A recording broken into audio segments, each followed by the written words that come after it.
Good evening, everyone. Welcome to LSE Transfer Room. I say LSE Transfer, LSE lack of transfer room at the moment. But got a few things to talk about tonight. A few stories, a few transfer rumours. But other than that, it's mainly rumours. First of all, boys, how are you, Nathan? You're on with me every week. How are you doing, mate? I'm good, mate. Yeah, I'm good. How are you? Not bad. It's a Thursday. It's my favourite day of the week. I hope it's your guys' favourite day of the week with a certain house on a Thursday night. Menti, how are you doing, my friend? I'm good. How are you today? Hopefully the Power Cup this time with myself. Last time Menti was on for me. It went in all like a Blair Witch Project when the light went out. The whole street was off, power cut, and I was camera in the face, panicking. Race, how are you doing, mate? How are you doing? I haven't seen you for a while. Yeah, it's good, man. Ready for some games, this weekend. Been a while. It has been a while. It's been 2 weeks since we last we saw the Reds in action. At least we got saw Man United get dominated by Tottenham. I know they got the results somehow, but they got dominated by Tottenham. They're getting embarrassing as the weeks go on. Let's kick it off then, boys. And the first story of the day, the first story of the night is a certain Joshua Kimmich from Bayern Munich. Bayern Munich are ready to negotiate. CDM, centre back, right back is quite versatile. Still 28 years old, Menti. Is it a player that you'd be open to at least negotiate with at Liverpool? Honestly, Joshua Kimmich is very good. You've seen he's been in like world class moments. He's won the Champions League. He's just done a lot for that age. But I mean, I'd still rather go for like a Premier League proven DM. If I had to go for someone similar, I'd go to Paulinho. But I wouldn't mind it if the coaches see that as a fit, then they should. But I'm like 50-50 on it. I hope everyone's okay staying warm in the US and Canada and UK. I don't think staying warm is a thing these days in UK. It's staying. I think it's surviving at the moment in the UK. It's probably much worse in the US at the moment. Actually, in some parts of the US anyway. Obviously, NFL playoffs are going on right now. If you see the Pittsburgh Steelers the other night, it was covered in snow. But over here, we got a little bit of snow, didn't we? If we got a tiny speck. I think you got it more in Liverpool than we did in the Yorkshire. We're not that far away from you, but we only got a little speck. It's good though, isn't it, to see a little bit of snow? I feel like in England we just get terrible weather, but I feel like if you're gonna get bad weather, you might as well get snow and at least let the kids enjoy it. You know what I mean? I always say the same. So if it's gonna be this cold, it might as well snow properly. Yeah. It's part of snowing, and then going to sleet, and then going to slush. Nathan, Joshua Kimmich, 28 years old, still a decent age. You've got Thiago a little bit older. Yeah. Was it 28 years old when we got Thiago from Bayern? Wasn't it about the same 28, age? 29, something like that. Yeah.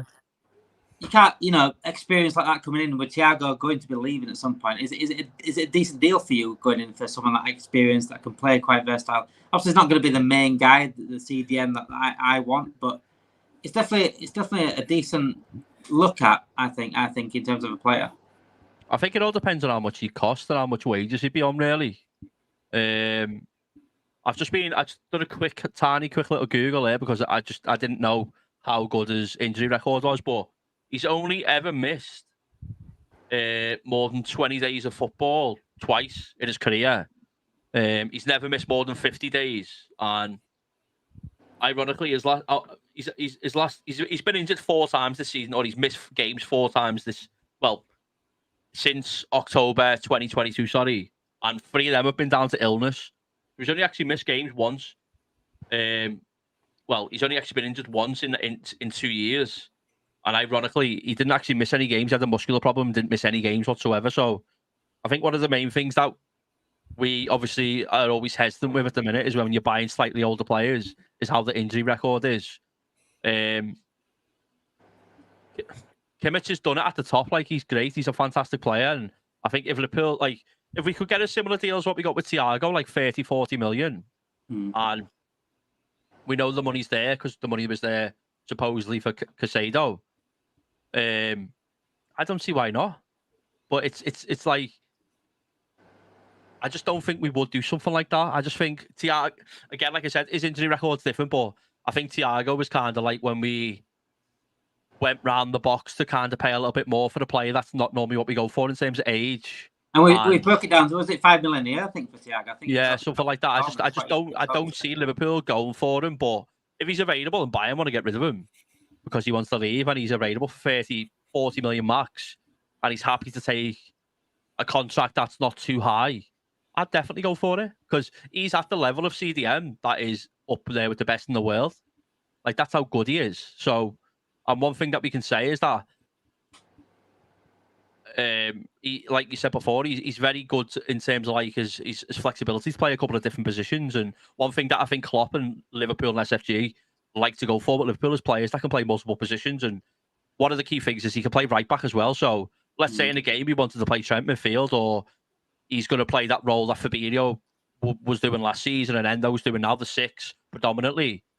And we wanted to go back to like a 4-3-3 system before the inverted fullback, and Trent was constantly getting up the right, and then that right back spot was getting left on its own. Fabinho was having to cover in that a lot. He would just slot in there perfectly. He's used to it. He knows what to do. Do you know what I mean? So I think if the deal's right, yeah, go for him. Would he want to come and play for Liverpool for Klopp? 1,000,000%. Who wouldn't? You know what I mean? Definitely, I'd have a look personally. Looking at Jamie says a question: why has Klopp not brought in many German players to LFC? Cost versus performance. Just a simple watch of the German team, they'll tell you the answer there, Jamie. They're not that good anymore. They're not as good as they used to be. Gareth Southgate's England beat them in the knockouts tournament, so it tells you everything you need to know about German football club. I mean, I don't know if you've watched the new thing on Netflix at the moment, the captain's one. It was based off the World Cup, and the Germans were just absolutely terrible. Absolutely terrible. Did they get knocked out in the group stage? I'm sure they did. They did. In which? They got knocked in this World Cup, in the Qatar one. Yeah. They got knocked out in the group stage, didn't you? Can't remember. Did they even get into it? I can double check. I'm sure Spain and Costa Rica went through. Oh no, it was Italy that failed to qualify, wasn't it? Yeah, and Germany got knocked out of the group stage because they needed Costa Rica to get a result against Spain. They've got a couple of good players. They've just got a lot of players that are not good enough. Yeah, like it's weird seeing how poor they are considering how good they were in like the early 2000s and the 90s and stuff like that, in the 80s and 70s. Like, they were the dominant European team in international football for like 20, 30 years. 2006. Yeah, exactly. 2006, yeah. Crazy. I mean, Kimmich race. Sport Build do say that Bayern Munich are open for negotiation. If it isn't Liverpool race, who else do you think will go in for Kimmich then?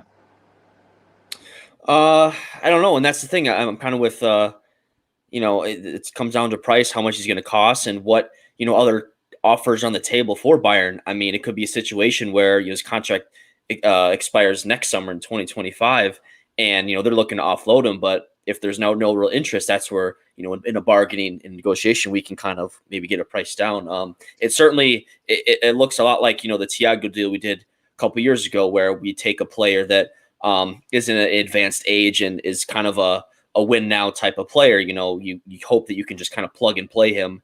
And, it's kind of a luxury buy, which is something we don't usually do. We usually buy younger players, develop them into our team, and make them, world-class players. This we would already buying, a tremendous player. In terms of fit, it'd be a great fit, as Dathan outlined, the versatility between CDM and a right back. That's him and Trent. That's what they would do. And obviously the switch they could do in a game and whatnot. I think, it all comes down to, if the price is there, or if we want to invest that money in more of a long-term solution. That's another thing too that we always look out for. And if there's other deals that we just kind of get priced out of, because the transfer fees today are just insane and they're skyrocketing. So if you're comfortable with just taking quote unquote bargain for a guy like Kimmich, who his value isn't as high because of his age, it's certainly a move that would intrigue me. And of course, the obvious German connections there. It's interesting that Bayern are kind of not keen to keep him. I'm not sure what that's down to. I don't know if that really concerns me much, because again, with Klopp, whatever player he brings in, I'm trusting to get the utmost, the full potential or everything out of the player as possible. So, it's something to, down the road, if this is a deal that's still on the cards, I would certainly look into it. I wonder if Bayern are trying to free up some money and some wages to then move on to other places where they do need strengthening, because they've got a decent midfield. That's a Musiala, Goretzka, They've got a very, very decent midfield, so not looking at Kimmich and thinking, yeah, we need to keep him here. Paul says Kimmich is not the age profile, especially the price. Endo is older but cheap. If we're going to compare the price of the Endo and Kimmich, let's compare the ability of Kimmich and Endo here, because Endo is not on the same level as Kimmich, if we're being brutally honest. It could be down to the output that they pay for Kane as well. They might need to get some money back from that. They paid a lot of money. Yeah. When the deal was getting set up, there was rumours that they were only willing to pay like 80 million euros for Kane. They ended up paying I think it was close to 100 million pounds or something, wasn't it? Mm-hmm. Yeah. So it could be that as well. Why do you want to get rid of a couple of players? But I do agree, I won't pay like 60, 70 million for Kimmich. Yeah. But like if like Nathan said, if you can get that to 35 million, then why not go there? If we continue to talk about Endo and Kimmich as a comparison, it's not even a thing. It's not even a thing. Kimmich is levels above Endo. If you really, I love Endo and I love what Endo's done for us, but let's be brutally honest with you. Kimmich is world class. He's one of the best in the world. Yeah. Endo was brought in and we didn't know what was going to happen. He's done really well. And there's no saying that he can't go on and become world class. We don't know that yet. But Kimmich, you buy, like we said before, you're buying like a Thiago player at that level where he's going to come in, and unless he flops, you'd expect him to come in and be ready to play there and then and be one of the best in his position. Ian says stick with VVD, Kanate, Gomez and Kwanzaa. We will be getting on to the centre-back talk in a minute with Levi Colwill at Chelsea. But when we talk about the options we do have, it's far really enough for centre-backs? Possibly not. There's no age profile that Liverpool should stop signing to play like Kimmich. Exactly that Fluminense. That's my point. I think with players like that, it's 28. It's not like Endo was 32 when we got him in. 28 is still prime. He's still got 4 years on and still a way better player anyway. So it's a weird comparison. We'll be 29 in February, so 40 million a reach. Again, 40 million it's a decent one, but I think also you're not going to go crazy with 60 million. We've got FSG in charge. You think they're going to pay 60 million for a 29-year-old? I don't think 40 million is a lot. I don't think 40 is a lot. I think 40 million is the right price. 40 million. I don't think you should pay more than that, because then you kind of pushing on to the United Casemiro deal. But I think the price of the actual output of the deal, the initial fee, has got to be right, but so is the contract, in my opinion. Because he's probably going to want a 3 or 4 year contract. He's got to be on a wage that is, let's say, he becomes not the key player in 2 years' time, because we do go and sign a Casado or someone. We don't want to be sitting there like we are with Thiago now, where he's in, £6 to £8 million in money in 12 months, where he's not really played much. You know what I mean? You can't be doing something like that. I don't think. I think the problem is we all wanted like Kimmich in the summer, didn't we? A lot of us wanted Kimmich in the summer, along with another side, another CDM. But also Endo was the guy in the end. So I can't see it happening, just because we do have Endo as that experienced player, that player at that age sort of range. So I can't see us going for it, but at 35 million, why not? We need to go and get Manu Kone. We need to play who can be solid, press resistant type that can cover all our CMs. No point in getting Kimmich. Fluminense say David has Andre on the discussion agenda today. Please stay close. Yes, we do have Andre on, and I'm sure Fluminense for foreigners will know a little bit about this as well, about the bid for Andre at the moment. We're going to go on to Chelsea's Levi Colwill, a player that Liverpool did go for in the summer. Well, reportedly go for, reportedly wanted him, but obviously were priced out because of the asking price that Chelsea were asking for. They're on to a certain Talk Sport. I don't really want to quote them, but this is it. This is what we're in the game for. But TalkSport did say that Chelsea are vulnerable to listen to offers for Levi Colwill. Their situation at the moment, Chelsea, they're in dire straits, just like Man City with the FFP. Could there be an option there for Liverpool going back in for Colwill at a cheaper price? Possibly not. We don't know, but they are vulnerable right now at the race, and they will be looking to possibly sell players in the future. Yeah, for sure. It's just the mess that Chelsea have created themselves, and eventually, you gotta pay up, you gotta face the music. And Colwill still, I was very high on him in the summer. I wanted to get him, and it seemed like a nice long-term, center back option and a Premier League proven player. If Chelsea are having to sell off someone, I would definitely be right there with them and offer some money. You look at our center back room, you of course, Van Dijk and Konate have been great this year. Gomez has really improved this year. I think he's shown that he's a real versatile option, right back, left back, center, like all across. I mean, he's proven that he's got a future here as well. Then Kwanzaa, he's shown that he's got some potential as well. And so, but I still think another center back, if you want to buy someone for the future or someone who's proven now, but Cole is kind of both. I mean, he's proven he can play in the league and he's been pretty good. So, it's of course with all these financial fair play and all that stuff going on, all the charges being dropped and whatever, there's going to be some players that are going to be available. Some teams are going to have to start selling. And so it'll be smart to act on these types of deals because players that maybe won't be available are going to be available. So it'd be a tremendous opportunity. Whether we jump on those opportunities, with what our spending, remains to be seen. I think we're all sort of, pessimistic about that at times, but hopefully we can, attack, some of these opportunities and get a player that wouldn't otherwise be available. The thing is with Colwill, right? I know it got put in the chat the other day when Colwill was put out as an option, and people were saying, "Look, he's been poor this season. Why would you want to go for him?" But it's Chelsea. Who hasn't gone to Chelsea in recent years and been poor? The situation they've gone on, the changing managers all the time. They've got a new owner in that thinks is playing Football Manager. They've got a new owner that's coming in and making actual changes in the dressing room for some reason. You can't. It's the same with Man United at the moment. There's certain players that I'll say I'll give them a pass sort of thing and say, look, imagine in a different club, a different scenario. You see, it's good. Just a key example of Mohamed Salah and De Bruyne back in the day for Chelsea not getting that chance. They had to go out and then across Europe and revitalise their career and have a look, see if they can get that big move again. And they did eventually get a big move and now are the two best players in the Premier League. So when things don't go right at other clubs, it doesn't mean that they've lost the talent completely. Colwill was incredible last season on loan at Brighton. It doesn't mean he's lost his ability. It doesn't mean he's lost his talent. Just because he's doing poor at Chelsea, I wouldn't look at that too much. Obviously, again, the money-wise, they're asking for 80 to 90 million in summer. So obviously, we're all going to agree that's too much. And players are too much these days. That's the simple outline of everything. Every player we pay for now, apart from your very odd one, like your Robbo, 8 million, they're all way overpriced. Every single player. Especially a player that you'd need, a position you need, like a DM, for example. The DMs are way overpriced now because that's a position that most clubs need. So people are going to add value onto them because they don't want to lose the DMs. Going back onto that, J Moose did come up with that. Yes, I do that in the description as well, J Moose. I will be talking about Kou Itakara. In fact, we'll go on to Kou Itakara, actually. Another centre back, according to Patrick Berger at Sky Sports Germany.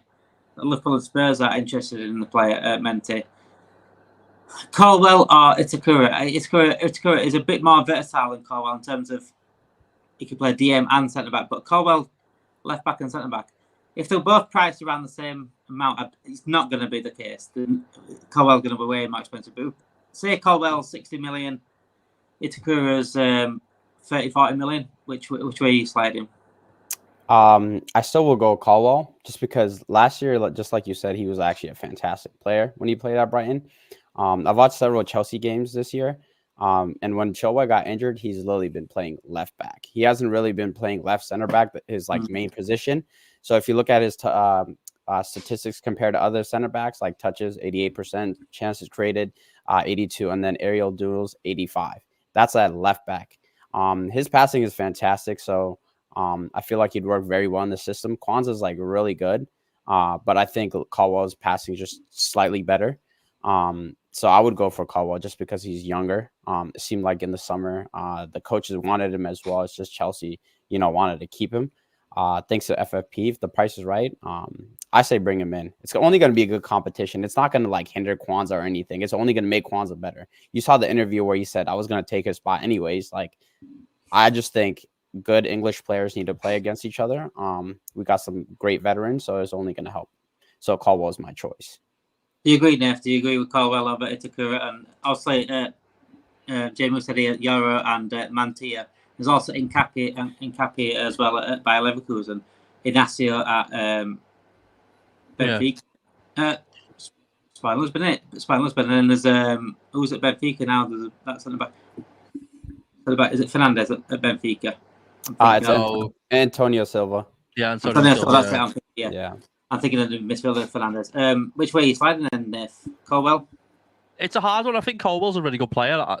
As Menty's just said there, he's played pretty much 99% of his games at left back this season. And one of the things I've seen, like on Twitter, like a lot of the Chelsea fans are actually a bit upset with Pochettino playing him there. You don't want him to be playing left back. I don't think you can rank this season for him at all because he's played out of position. Like it's not like you're playing someone who's more experienced there. Like who you're saying, go and do a job. Like he's still a kid. He's only 20. He's still very young. The problem for me is that we've got is Chelsea. Are they going to want to do a deal with us? And how much money is he going to ask for? Because in the summer, like the price started at like 30, 40 million. And then by the time we got to like the middle of August, there was quotes of like 100 million and stuff like that. And we were heavily linked. Like there was reliable journalists like from England saying that we were interested and we were ready if the deal was Chelsea there. journalists as well. Chelsea journalists. That's what I mean. About, yeah. We were all saying like if Chelsea are willing to do business with Liverpool and willing to sell, like we're ready. The money's there. We'll go make an offer, a realistic offer, and try and get him. I think he'd be fantastic. He's homegrown as well, which adds another aspect into it. And I agree. I don't think it stops Conte from progressing at all. There's no reason why, the way we play, we have that many games. The rotation that we have, I think we play enough games for everyone to be happy in the team. Like whether it's substitutions or starting games, every single player in our team could easily, like every say 20 players, could all realistically be looking at doing 2+ 1,000 minutes to get a season. So I don't see why we couldn't go and get him, but I don't think we will. Chelsea are going to probably need to sell some players, but I think right now their charges are a little bit more complex the same way City's are. So I don't know how long it's going to take them to get that sorted. So I think it'll all depend on how concerned they are with their own charges and what they think they need to do. I don't think Liverpool will go sign him. I think I've said I'd be surprised. Can you see him doing business with us at all? The Lavia situation. It all depends how concerned they are with the charges, because I think now the age of like Premier League clubs maybe not doing as much business with each other is kind of gone. If they're in a lot of danger and they genuinely think that they need to get rid of some players, Conor Gallagher's already supposedly been put up for availability to be sold in January, and if you've watched them this season, he's actually played quite well. Probably been their best midfielder. Yeah. So if there's rumours that they're going to, if they're going to be willing to get rid of him, I can see Colwill being one of the other options. I think they would do business with us. It just all depends how important they think they need the money, because he could genuinely be their centre back for the next 15 years. So I think it all depends how worried they are, really. Yeah, I think Cafe, as Fluminense said in the chat there, was the one that we spoke about most in the summer. Like, he would have been perfect, like literally perfect.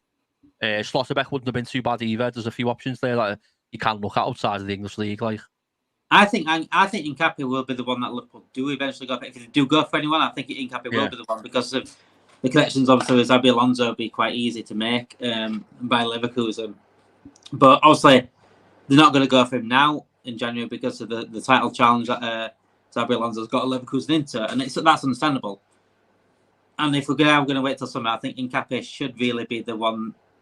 I think it's the easiest done if I'm honest, out of the others, because I know Silva and Nacio's got a bigger release clause now. I think Silva will be going for like 70, 80 million as well. I think he reported that in the summer. I think Nkapé will probably the cheapest and probably the best, probably maybe the available one to get in summer.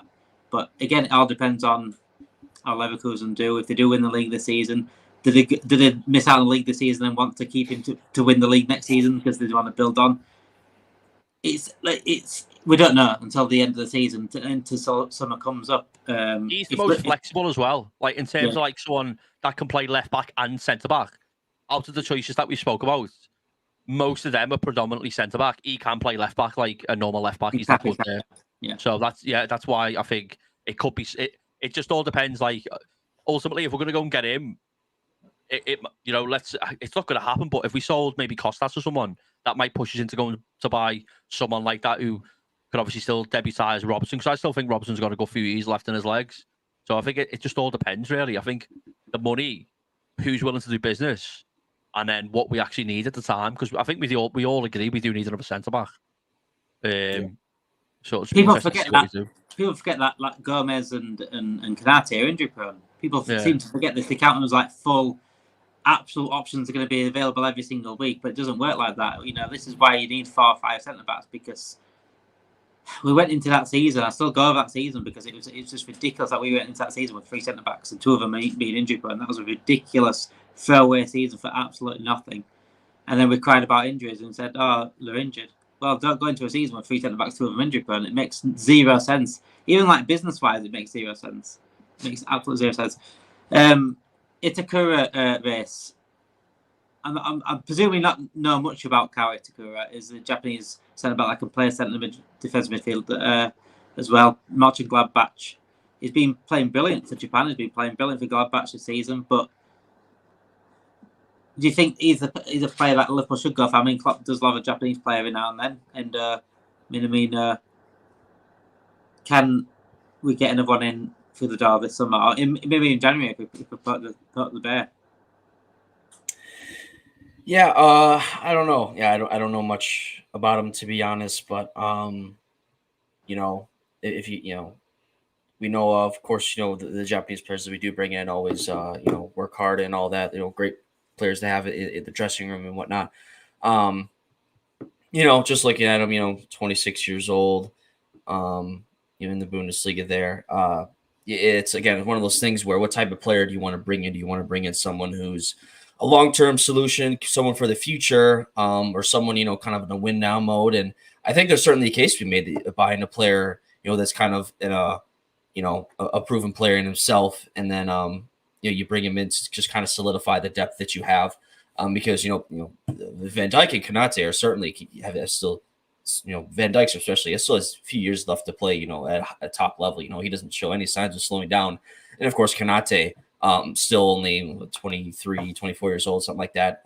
Super young, certainly one long-term for us. So, we have, even without Matip, we still have a pretty good room, center back. Of course, Kwanzaa just really helping, solidify that room.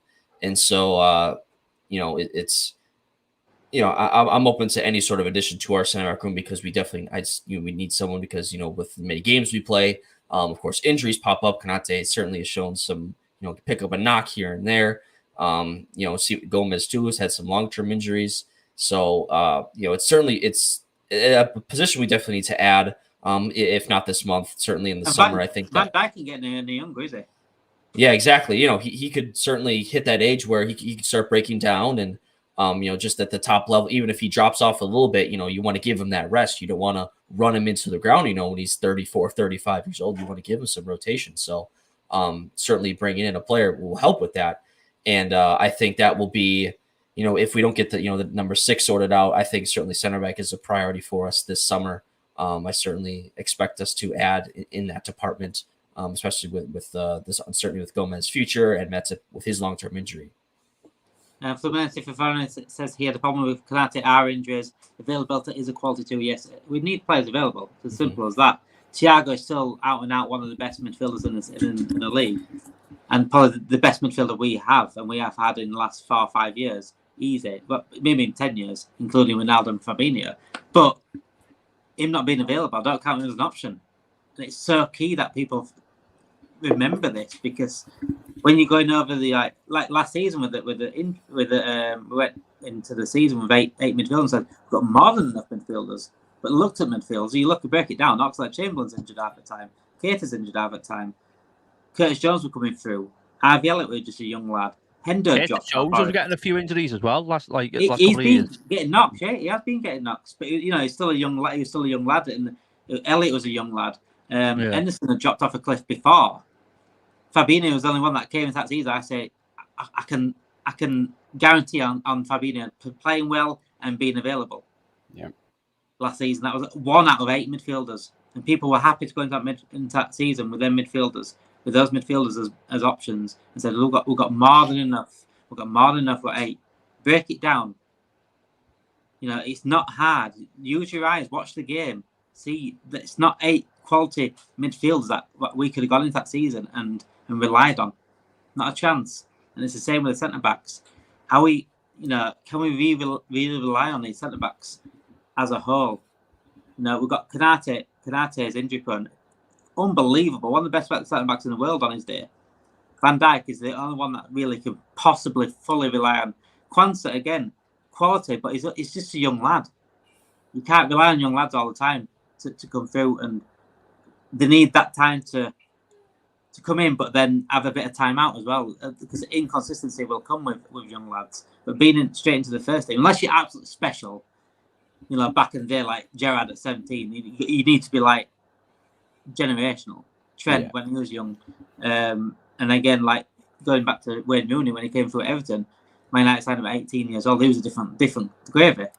There's definitely players that you do that for. You bring them in and you leave them in. But other youngsters, you don't. You bring them in gradually.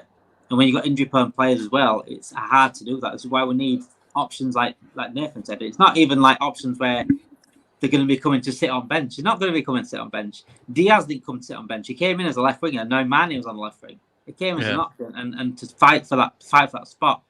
Tsimikas came in. He didn't come in to sit on the bench. He came in to fight for the spot for Robbo. And he did at the beginning. It was unbelievable. And Robbo dropped off and he got that place over him. People say we don't need to buy people for the bench because they don't want to be for the bench. It's not for the bench. If Kefren Turam came in, it would not be for the bench. It'd be for challenging for those. And if Szoboszlai, McAllister, Jones drops off, they're off.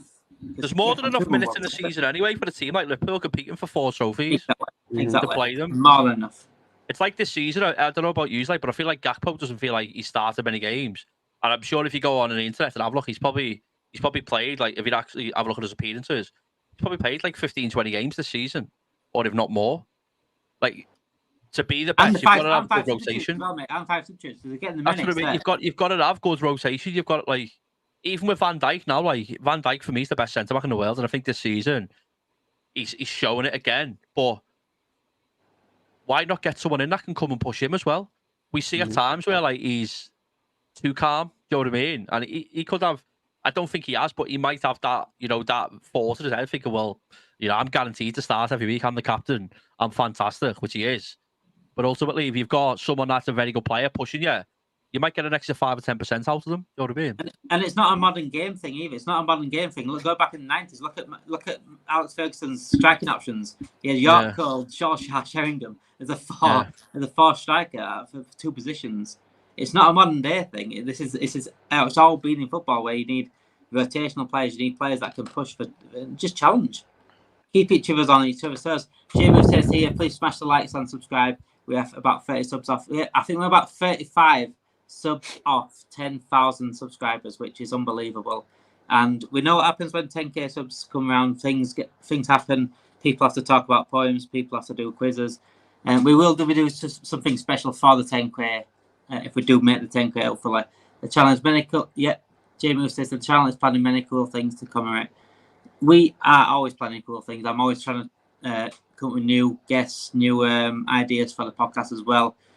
I'm going to do another recording of the podcast next week, hopefully next Tuesday or Wednesday, I think. But still, please watch last week's podcast. I think I did it with Cecil from ATV, and I did it with Leon and Neji, my United fans, which was definitely a different podcast and a definitely fun podcast. Harmony's here. Nathan is bigging up the boys tonight. We haven't seen Harmony for a couple of weeks, but I'm doing my own thing with Harmony off Liverpool and off football at the moment. Talking about Liverpool and football, Fulham have actually made a move for Andre Trindade. We wanted him in the summer, so did Fulham, but Fulham backed out because of the finances of what was being asking for. Liverpool backed out because they ended up going for Endo and Gravenberch in the end. Mente, could this be another January signing we are forced to make after another team going for him, possibly? Honestly, I don't know. I feel like if Liverpool wanted him, they would have went back in for him. I just feel like how FSG work. They made the offer last summer. It didn't work. I feel like they'll just look at other options. I just don't see it happening. I really don't. They might, but I feel like they might go for someone younger. They might maybe Kimmich. You never know, but I feel like they already had like a list of names that they wanted to go for. They said no. They moved on. He made the agreement with the club too to stay, so you can't come back now. That's how I look at it. Fluminense for foreign staying. Talk about availability. I checked on Andre. He's not played 8 games last year. One because someone was being born, 4 for suspension, and the others for preservation for big games. But so he's got a decent availability. Obviously, the suspension thing's a bit of a worry because it does get booked quite a bit. But again, that's the Brazilian league as a whole, though, isn't it? I think Fluminense for foreigners will tell you that their Brazilian league. I do like the bookings and do like to get sent off every now and then, but that's part and parcel of the game. Again, Andre won't be coming in to be an absolute starter. He'll be coming as an option as a challenge player, and if he does good enough, he will become the starting player. That's the way it goes at big clubs. According to my very good friend Jacques Talbot, Nathan, that Fulham did make an offer, but Fluminense are open to more proposals. But then Baden Jacobs also said later on that the offer that Fulham made was 30 million plus 5 million add-ons. Is that a decent price for you, do you reckon? I think it's a hard one, isn't it? Because we could be looking at a player here who Enzo Fernandez is a prime example of. He went to the Portuguese league for like a relatively low amount of money, and then all of a sudden, less than 12. Well, what was it, 7 months later or something? He's getting sold to Chelsea for 100 million. But even at 100 million, like there was Liverpool fans were saying, well, why don't we go for him as well? Like it wasn't the case of wow. I think the Caicedo deal was a bit more wow when he ended up paying like 110 for him, which is ironic because we'd seen how good he was in the English league. But with Enzo Fernandez, we can't have seen that like a lot of clubs were actually interested in him at that price. I think Andre's a good player. I think he's a really good player. We spoke about him in the summer. I think we might have spoke about him a bit last week as well, actually. Yeah. I think if Liverpool want to go and buy someone that's going to replace Thiago, then yeah, I think that's a good price. I don't think it's too much. Not in today's age. Like he's currently he's played for the national team recently, so he's getting international caps. He's still very young. He's got a lot to learn, and I still think that he's in a position where he could be an 8, he could be a 6, and I think that's perfect for us because we can bring someone in like kind of like mold them into what we want to do with them, and I think he's got the quality on the ball and also defensively to be a very, very good player in the English league. Pardon me. And I think if the price is there and the price is ready, and if that's what it is, 30 million plus 5 million add-ons, nothing in today's game. Genuinely nothing. I wouldn't be against it at all. I think he's a good player. I'd really like Liverpool to go out and try and get him, but I don't think we will. I don't think Liverpool will sign anyone in January. I think it's very likely that he could end up going to Fulham. In the summer, I don't know if we'll sign him a fielder either. I don't really have confidence in Liverpool to do business that I think we need to do. And it just doesn't seem like a transfer that we would go for. I don't think we're the type of club that's going to take the risk of buying someone for 30 million, 40 million from the South American leagues. It just doesn't. It's like, who was the last player we done that to? South American leagues, you are going back there. Is it Alan Rodriguez, the young lad who never played a game? Yeah, you're going back there. He couldn't get a work permit and ended up going out on loan to like even Maxi Rodriguez came from Madrid, didn't they? So yeah. Before. I think Andre, like I've seen a few people say like they watched him in the Libertadores or whatever it's called and he didn't look that good. He done exactly what you want a number 6 or a holding midfielder to do. And then like also get the ball and move the ball, and I think he's a good player and he's still very young though. Where did Insua come from? Emmanuel Insua, left back. Atletico, I think, he went to Atletico after us, didn't he? Possibly. The last player I can remember is Alan Rodriguez, the young lad. And he didn't play. We signed him probably like 6 or 7 years ago, I think, maybe a bit longer. And he ended up going out on loan to like the German league or something because he couldn't get an English work permit. But yeah, I'd be happy to take the risk. Really would. I think he's a good player. It's like you said. People look. I think people these days look at prices too much, and they read too much into it, and they say like, Oh, like Paulinho. I think if Paulinho comes on, he gives us that boost to possibly win the league. I'm not saying there's a difference of winning the league and not winning the league, but getting someone like a Paulinho in right now would be incredible. It would give us nothing but positive vibes for the league, not in just what he brings on the pitch, which I think it'll boost everyone else as well. I think everyone will be like, yes, we've got a fucking good ball-winning midfielder coming in here now. Let's play that way, and it'll also give McAllister and Szoboszlai a bit more room to go forward, and Trent as well. And people say, "Oh, but it's 60 million. Don't pay 60 million." You know that's the prices these days. Clubs are making more money these days as well, so it's like you got to, if you're going to go up with the price of the things, obviously is overpriced. Every single player is overpriced. Every single player. I said it in the chat. Declan Rice has been one of the best signings of the season. It's been unbelievable all season. He's still not a £100 million player. I don't look at him as an £100 million player. I'm looking at the impact he makes on the team and what he does to that team. He's turned Arsenal into more of a sustainable team in midfield. You know, we look at Nunez. If we're going to throw prices around, we pay 68 up to £80 million for Nunez, and he's missing one-on-ones against Newcastle. But that's not fair on Nunez again. Nunez is doing more than enough right now to keep his place in the Liverpool team, and we shouldn't be looking at the price. Price 60 million is not that much in today's game. 60 million is only 40, 30 million. I wouldn't 5 even, years ago. Yeah, I wouldn't even bat an eyelid at that. I would be paying 60 million right now for Paulinho and saying, look, go win us this league because we've got a fucking league to win. And again, with Van Dijk, when we bought Van Dijk at 80 million, not even Liverpool fans were saying he's worth 80 million. I said he was a game changer. I was a game changer when we bought him. I knew he would be. But even then, I wouldn't say he's £80 million. No one did. No one thought Alisson Becker was £70 million. You've got to pay what you've got to pay for the players. If you want the players that can go win you that league, unfortunately, you've got to give up the money. And if you haven't got a Coutinho to sell, then it's going to come It's going to have to come out of the club's earnings or your pockets. What would you rather do? Would you rather pay 45 million for Kimmich or 60 million for Paulinho? I'd go for Paulinho. Would you? And I like Kimmich a lot, but I just think Paulinho right now would suit Liverpool down to the ground. I think I think it'd suit Liverpool more right now than Kimmich would. Yeah. And I'm saying that, but I'm not saying there's a difference between winning the league and not, but for me, it'd help massively. Put Paulinho in there and give McAllister a chance to go forward. Give Szoboszlai a bit more freedom.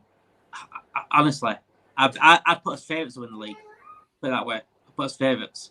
And at the moment, I don't have us as favourites to win the league. Menzi, how about you, Andre? 35 million. Is that worth it? Like you said, I go for Paulinho. I think Paulinho is a game changer. He is a good player, like Nathan said, but I mean, I don't know. I feel like a 60 million for Paulinho right now is just perfect, just because he can give you the best opportunity to win that league. It'll justify that 60 million, even though his age is a little bit older. He's playing his best football right now at an older age, so Paulinho would be the one for me. But hey, if the club go for Andre, he plays in Brazil with Alisson, not too bad. So it's a win-win with the risk, but I really don't mind. But Paulinho would be the one for me. We knew, Race, that Brazilian fans are loving Andre at the moment over in Brazil. They said, they're really, really rating this guy highly. It's definitely a fan base that you've got to take in consideration of what they've seen over the years of unbelievable footballers, unbelievable footballing talent. Paying that sort of 30, 40 million for a player like that straight out of South America, is it worth the risk, do you think, Race? I think it would be. Like you said, that type of money isn't really much, in today's game. I think, it's not that much of a transfer fee. When you look at a player too, that you can potentially get a lot out of, at his young age. And I do think, it was good to see as well. The player, he wanted to stay in South America, in the summer because of the Copa Libertadores. He wanted to stay with the club and win that. So that shows a little bit of, that's a little tick for me, and like, character and wanting to play for the badge and whatnot, that stuff resonates with me.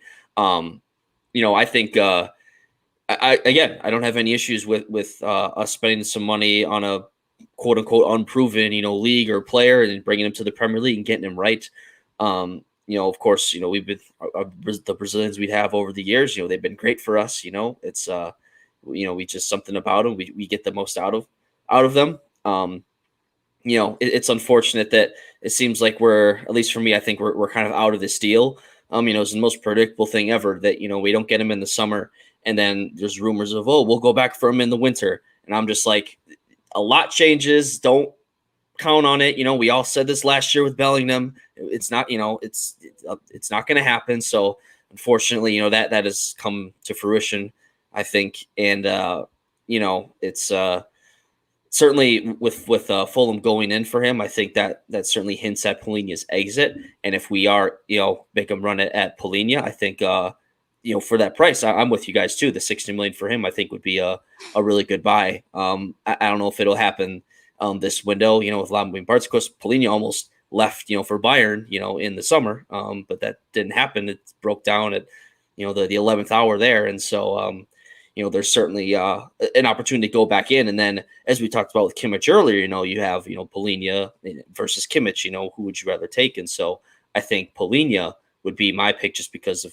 proven in the Premier League. And he's right now, seems like he's at the top of his game and he's really kicking on. So you bring in a player that, is a player that, maybe hasn't achieved that much in his career, with the team. You bring him into our team, our title aspirations that we have. And you certainly, I think that's a really good recipe to get the most out of him. And I think would be a really good purchase for us. Assuming that fee doesn't climb too much, there is a certain cap that I would put on that, 60 million, I guess, is okay. If it really starts to rise, we'll have to reassess if other options, other deals out there, but certainly the player in itself would be a really good, Polina would be a good addition for us. Even I have my limits, mate. I don't want them to pay £120 million for Pauline. You know what I'm saying? Even I have my limits. I still want them to do the business, but even I'm like, and if I'm like that, then fair, I think it is too much. But Paulinho, right? I just think if we were to get Paulinho this January, it would be the biggest statement FSG have ever made at Liverpool, because that is them saying, look, we want to actually win this title for real now. We want to go out there and give you the best chance of winning this title, club. He's your central defence midfielder. Arguably one of the best players in the Premier League this season, Paulinho, by the way. Definitely the best central defensive midfielder at the moment of the season. Also, I don't think Declan Rice is playing such as a defensive midfielder. I think he's playing more. If Thomas Partey plays, is normally him as defensive midfielder over Declan Rice. But as an out-and-out defensive midfielder this season, I think Paulinho has been the best. So for us to go out there and get someone like that would be a huge statement, and I think an absolute game changer, like Menti said, game changer. But I know who's in charge, so I don't have my hopes up for that. I don't see us signing anyone in the next couple of weeks, unfortunately. And their ambition has been exposed, I think, this January, because apparently the money's there. The money was there for Caicedo, but I don't think it was. Main people on Paulinho is that he's bad on the ball. He's decent on the ball. I don't know if you've been watching this either. I think he's been absolutely incredible on the ball, Paulinho. He's good. He's very good on the ball. But his ball winning. I think it's different as well when you're playing for Fulham and when you're playing for Liverpool in terms of like what you can try and what you're expected to do. If he's at Fulham, he's probably not going to be springing 40-yard passes. He's probably just getting asked to just give it back to the centre backs or play it to the left back and right back and just leave it and just you're there to tackle basically and cover ground. He's tried too much at Fulham as well because he's the guy. Sometimes he tried too much at Fulham. It's like you get these players that have bad pass stats, but really they're probably the best passes on the ball because they're trying too much or they're trying to pass that isn't available. But I'd rather players like that do try certain passes that could cut up a defence, but then otherwise, you might as well John Henson, who has like 100% passing success, but he's passing sideways and backwards. What's the point in that? Eric Dyer has a good passing rate success. It's not about passing success. It's about stats. Stats sometimes ruin things. You need to have a look at what passes they're making, and are they breaking the lines? Are they opening teams up? Someone like John Henson will have a better passing accuracy and passing success than Thiago would, because Thiago's trying these intricate passes, trying these the line passes, trying these lengthy passes that might not make it sometimes, but when they do make it, wow, they make a difference. So I won't really look too badly at Paulinho because I don't think he's that bad on the ball at all, and he's certainly incredible on. And we needed a defensive-minded defensive midfielder. McAllister has played like a double pivot there, but he's not defensively minded, and then we're seeing that when he does play there, we're exposed there massively. And all in recent weeks where Endo's played there, who was defensively minded, has it worked a little bit. That's because Endo stepped up a little bit. But even Endo's still not that level that we need, I still don't think. Brilliant squad player, but he's still not on the level that we need. And get someone like Endo, but a level above, like levels above, then we're laughing. We're absolutely laughing. That's what I've been crying about since summer. Before we do last 10 minutes then, boys, we're going to talk about a little bit about McAllister and Endo, actually, because McAllister is saying I want to stay for Liverpool for a long, long time, which doesn't surprise me. Anyone that joins Liverpool, they get a quite heartfelt feeling straight away at Liverpool. It's a special club. It's a special city. We've got a special manager in charge of it, and it's a perfect place to play, I think, for a footballer. So when people do come here, they want to stay in, and this is why they keep us in our hearts forever. I mean, Jamie says trusting Klopp. It's not Klopp. I wish people stopped saying trusting Klopp. This is not Klopp. I don't trust him. Klopp wanted Caicedo. Do you see his face the next day when we thought he was getting Caicedo in the press conference? Yeah. Man was dribbling. He was dribbling. Yeah. It's not Klopp that don't want these players. It's not Klopp. It's not Klopp. Trusting Klopp just deflects the actual reasoning behind people like me saying these things. Bacetić is a player for 6. We don't need anyone else. But again, if you actually watch Bacetić as well, if you actually sit down and watch a full 90 minutes of Bacetić, he's too technically good and too good going forward to be wasted as an older midfielder. He's more than 8, is Bacetić. If you really watch him, he's too good going forward. I don't know about you guys. Go on, Bente. I think if you look at the stats, there was games where he started as an 8 and as a 6. He's won more games in the 8 than the 6. Just saying, that's a stat. Someone could look it up and verify. He's a technical genius. Really, yeah. He's technically personally, I'm going to put my 2 cents. I think that there's an argument for both. Like for me, I'm not saying that he will, but his mold, if he grows into his body, I think he's got the attributes of what he can and can't do on the ball to be the way Rodri is. Okay. Like, I think that he's got them similar. I agree, but yeah, like his best time for Liverpool last season when he was fantastic, our best midfielder. He was better in the 8. Like the way it's like the goal. Was it the first or the second goal? I think it was the second goal. Well, the first, can't remember, against Newcastle last season. And he turns on the ball. Yep. He's got that turn in him, like the way Gravenberch does it as well. Like he's technically fantastic, but Thiago turns. I think that he has got the right attributes and the right mold if he grows into his body to be that type of Rodri type player, because I think he has to be disciplined. Rodri's disciplined, but he also, like, Rodri scores so many bangers for them, and like I just think that like when you compare like Rodri and Polina, they're completely different players, but they're both playing the same position. There's a reason why they're different though, in a sense, because they're playing for 2 completely different teams. You know what I mean? One's playing for a team that is expected to have, maybe 40% of the ball, whereas City are expected to have 60%. And I think in the 6 nowadays, you have to have someone that can play football as well, especially a team that's got most of the ball. And I think Bacetić could do that, but I could also see him being molded into the type of player that we're seeing in like Gravenberch or someone who's great on the ball, long, big. It reminds me of a young Steven Gerrard. I know it's a mad shout, but the way he strides on the ball, the tall lad, he strides on the ball, is quite powerful in terms of when he runs with the ball, and he's technically brilliant. Like Gerrard was underrated in terms of his technical ability. The flicks that he used to do and the little intricate passes he used to do was unbelievable. He's never going to be Gerrard, and he might do, but I'm not going to say that he's ever going to be Gerrard, because Gerrard was different gravy. But speaking of midfielders, then boys, McAllister again wants to stay at Liverpool Football Club, but a player that didn't stay at Liverpool Football Club has tried his best to go elsewhere, but he's ended up going to Ajax. Funnily enough, what a place to go after all that all that palaver in summer, going to Saudi Arabia, not getting fully paid that he's been playing over there. Opening his legs for Barcelona. He's tried everything this summer to get out of the Saudi Arabia, but he's ended up Ajax base. Can Jordan Henderson revitalise any of his career and his legacy anywhere right now? I don't know. I mean, we saw the player he was, and at least at the top end of the Premier League, and maybe the Premier League as a whole.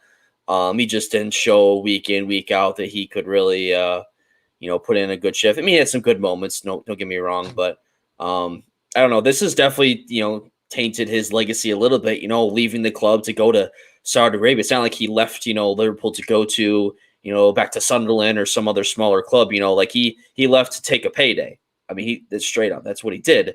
And when you do that as a player and as a captain of one of the biggest clubs in the world, you're going to get some eyeballs rolled and some head turns, and it's from his own PR standpoint, it's not a good look. And only 6 months later, he's looking to get out, and he is getting out. The grass isn't always greener on the other side, as he's learned. And we all saw it coming, the Saudi league just not working out. I mean, no one really pays attention. I hadn't heard about Henderson until this dispute of him getting out. I hadn't thought of him for a second. I never saw any sort of clips online of him doing anything, scoring a goal. I didn't see any of that. At least it's it was so predictable that this would happen. I mean, it just wasn't going to work out, even though it just. No, so I hate to dog on him too much because being a captain leader, he had some value to us, but on the field, we saw that his time had passed. Him going to Ajax, I don't know, maybe I guess he could be okay there. We've seen other past Premier League players past their prime, go elsewhere and have some success. Maybe he's trying to get back into the Premier League, trying to kick on a little bit at Ajax, but he certainly won't be at a big club. It'll be like some sort of newly promoted team that's looking to, get some shirt sales or something. They're going to sign, oh, look, we have the former Liverpool captain, Jordan Henderson, on our team. Let's put him up on our posters and whatnot. But other than that, his time as an impactful player have certainly passed him. I'd say I'm looking forward to playing the Champions League next season, but Ajax are doing absolutely terrible in the league this season, so they're not even going to make Champions League. But Menti, I don't know about you, but I'd love to hear that phone call between Henderson's agent or Henderson's representative in Barcelona and the offer that he made him, and like some sort of escort or something, ringing up and asking. It's just embarrassing. Offering yourself to a club and them saying no is just embarrassing. How do you think that conversation went? I feel like they just probably definitely just hung up the phone, just because the fact that I think he realized when Klopp told him, I guess whenever they had that issue, that hey, your time's gonna start getting less and less. He's been dropping, not trying to be mean, stinky performances, and we are in 5th. He was doing horrible. The fact that he was a captain, and when the manager talks to you saying, hey, your minutes might go down, you might start playing the youngsters, we got to just start getting wins.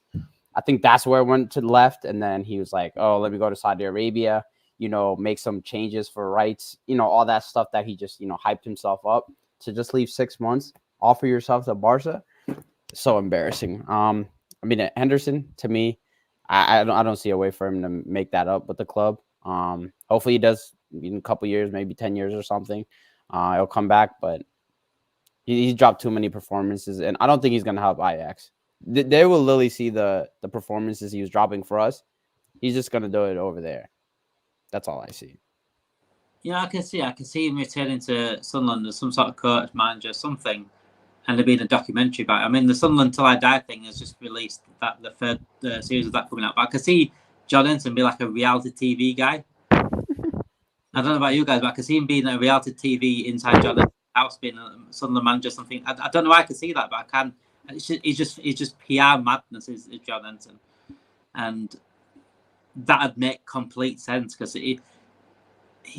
It could be in the Big Brother house, if I'm honest. It could even be in the Big Brother house, Nathan. He'd do something like that just for PR. Or maybe I'm Slab. You think to see him on I'm Slab anytime soon?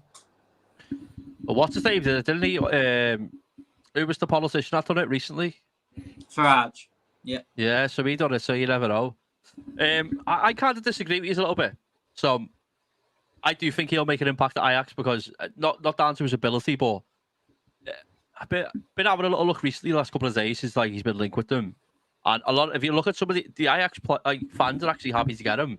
Not more so for his ability, but more so what he offers in terms of he's a Champions League, Premier League winning captain. And as much as we all sit there and will agree the way he's left Liverpool, it's the reason why a lot of us are talking now. Like when he's going to Saudi, everyone would have respected him more if he just said, "Listen, they're offering me that much money. It's going to sort my family out for generations. None of this. Oh, I want to go sort the league out.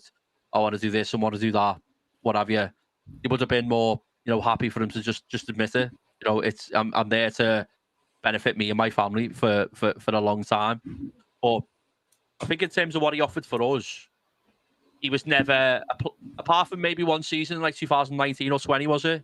Or 18-19, where I think he was at a very high level. I don't think he was ever like a world-class player, but he was a good player. But he had... We got the best out of him, didn't we? I think Klopp to squeeze the best out of him. As the saying goes, hard work beats talent, and I think he was the epitome of it. Like I think he was. There's a comment in the chat saying he wouldn't have made it to the Premier League if he wasn't English. I disagree with that. I think he was a good player. There's been a lot worse players in the league, but I do think that what he'll offer. By the way, the Dutch league is terrible. I don't know if any is watching. I watch it every now and again. Other than Ajax, Feyenoord, and PSV. Yeah. PSV, the league is very, very poor. It's like League Two at best. Like it's really bad, especially the lower down teams. So I think he'll do all right. He's never gonna do as well as what he has done, which is one of the reasons why he probably went to Saudi. What I'd love to know what conversations he had with the owners of Saudi, like the team. What's it? Etifak, is it? Yeah. Just to understand what type of deal he's had to do to be able to leave 6 months after he's joined without having to pay a fee. Sure, like I know there's obviously been articles about obviously he's had to defer his wages and stuff like that.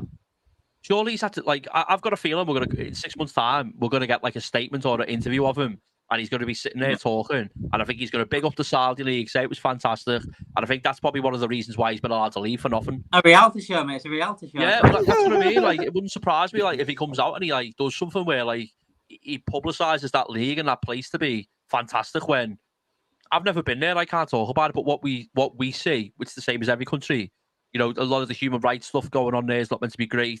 I don't know if you've seen a couple of days ago with the Newcastle owner or director of whatever sport or whatever it is. Yeah, is basically under a lot of scrutiny for allegedly kidnapping families of someone that used to be linked to the government or something.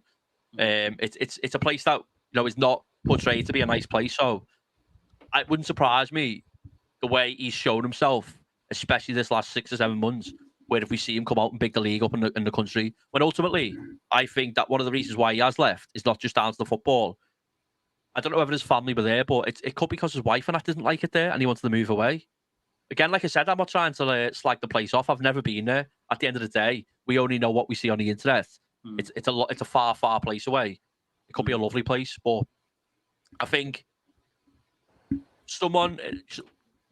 people from Europe and England, I think, will personally find it hard to go live in a country like Saudi Arabia, where it's a Muslim country and their outlook on the way life should be lived is different than what maybe we would look at it, which is fine. That's absolutely fine. I've got nothing against that. But I think a lot of people will go there and think, oh, it's nice and warm. You can do this, you can do that. But some people just don't like the life change and they might not have liked it, which is, for someone else, like let's say Salah, who is a Muslim, might like living there. Do you know what I mean? Or someone that is, I don't know. There could be many reasons why he's wanted to leave. But I'd love to know what terms and conditions he's had to agree to be able to leave his contract. Because they paid 12 million for him. They've given him a lot of money. So there's got to be something there. Because normally, I don't know what the rules are, but a team could buy you out your contract, you buy yourself out your contract. But isn't it normally within the last 2 years of your contract? I don't like I said, I don't know what the rules are. Yeah, there is. I don't know how the contracts work over there. There's stipulations that are in there that we've probably never seen before over here. Yeah. So I'm sure we will find out the truth when John Henson is sat around the campfire with Gordon Ramsay and Roy Cropper. For those that don't know who Roy Cropper is across the world, he is a stud from a drama over here. It's certainly a stud from a drama over here called Coronation Street. It was probably the longest soap-running program in England. So yeah, please, world fans, please Google Roy Cropper and you will see who John Henson will be having a marshmallow with in the campfire in a couple of years' time. That'll be it then tonight, guys. Mente, Race, Nathan, thank you very much for joining me tonight. I say it's the LSE transfer room at the moment. I said it earlier. It's the LSE lack of transfer room because of the lack of transfers we are making this January. We've still got Bournemouth on Sunday, though, boys. Let's beat Bournemouth. Let's get a good lead at the top, and we're still in a quad run. As much as we want to not talk about quads at the moment, but we still are in a quad run. We've got the League Cup second leg next week against Fulham at Craven Cottage. Then we've got Arsenal week after, haven't we? Away, Emirates, Chelsea, and then Arsenal, is it? Chelsea at home and Arsenal, Chelsea, Arsenal. So a couple of tricky games coming up as well. So I think this next few weeks is going to be absolutely vital in terms of the quad run itself, and definitely the Premier League title race. The Arsenal game is a huge match coming up. But first we've got Bournemouth, and we need to put Bournemouth to bed and make sure we get 5 games. We've got 5 games in 14 days. Bournemouth ain't no monks, and with Solanke banging at the moment, we've got to be very careful and very aware of what they are capable of. Thank you everyone for joining tonight, and make sure you do like the channel. We are 35 subscribers away from 10,000k, and I said 10,000 subscribers will be another John Henry poem. Perfect timing, I think. Please get it done before the end of the transfer window, because I want to get this poem out before the transfer window ends, because I think it makes more sense. And thank you, Mente, Nathan, Race, for joining me tonight. Have a great weekend, boys, and have a great weekend, Liverpool fans. Thank you, everyone, for joining us. Good night.